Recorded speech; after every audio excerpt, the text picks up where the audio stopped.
আমরা আছি এখন কক্সবাজারের সুগন্ধা পয়েন্টে। সমুদ্রের কাছে না যেতেই দেখি বড় বড় এক একটা ঝিনুকের দোকান। ভিতরে ঢুকে দেখি কত সুন্দর সুন্দর ঝিনুক, রঙিন ঝিনুক, মুক্তা, শামুক, সমুদ্রের পণ্যের এত সুন্দর পাহাড়ি বাজার ভিতরে। আসলে ভিতরে না ঢুকলে চিন্তাই করতে পারতাম না এত সুন্দর হইতে পারে, কত সুন্দর সুন্দর পরি। এই গড়িগুলো আগে ছোটকালে আমরা এগুলো নিয়ে খেলতাম। আমাদের হোটেল থেকে সুগন্ধা পয়েন্টে মাত্র 5 মিনিট লাগে। যখন আমরা অটো দিয়ে আসলাম সুগন্ধা পয়েন্টে, এসে যখন সমুদ্র সৈকতে যাওয়া শুরু করলাম, তখনই দেখি আমাদের বাম পাশেই এই দোকানগুলো। এত সুন্দর দোকানগুলো দেখলে মাথা নষ্ট হয়ে যায়।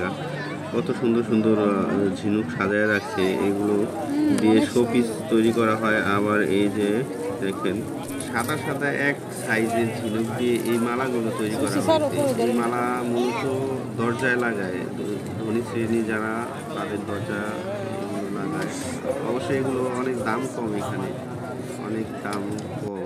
আপনি চাইলে এখানে যে কোনো নাম লেখা নিতে পারেন। ঝিনুকের উপরে নাম লেখা সুন্দর করে নিয়ে যাওয়া যায়।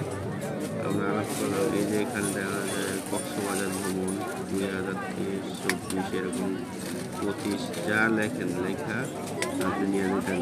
এখানে এসে সবচেয়ে ভালো লাগলো ঝিনুকের মালাগুলো, এত সুন্দর ঝিনুকের মালাগুলো, আর এত দাম। 50 টাকায় একটা মালা পাওয়া যায় এখানে। অবশ্যই এখানে না আসলে এত সুন্দর দৃশ্য উপভোগ করতে পারতাম না, আর আপনাদের মাঝে তুলে ধরতে পারতাম না।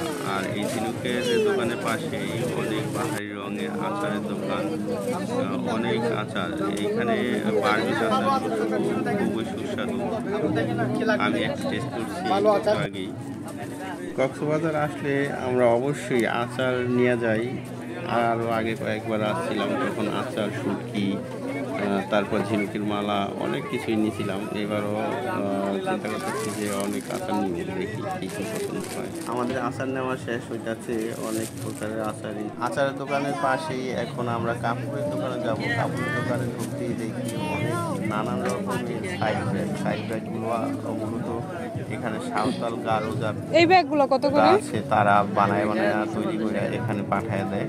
আমরা এর ভিতরে সাঁওতাল যে এলাকা শুটকি কিনতে যায়, সাঁওতাল এলাকায় গেছিলাম, তখন তারা এগুলা বানাইতেছে। এগুলা বানায় এখানে পাঠায় দেয়। অনেক সুন্দর সুন্দর আপনার ঐতিহ্যবাহী, তাদের যে ঐতিহ্যবাহী কাপড়গুলো এখানে পাওয়া যায়। সুগন্ধা পয়েন্টের সৈকতে ঘোরাঘুরি কেনাকাটা শেষে আমরা এখন হোটেলের উদ্দেশ্যে রওনা হলাম। আমাদের ভিডিও ভালো লাগলে অবশ্যই লাইক কমেন্ট শেয়ার করে দেবেন। বেশি ভালো লাগলে অবশ্যই সাবস্ক্রাইব করে পাশে থাকবেন। ইনশাআল্লাহ ভালো ভালো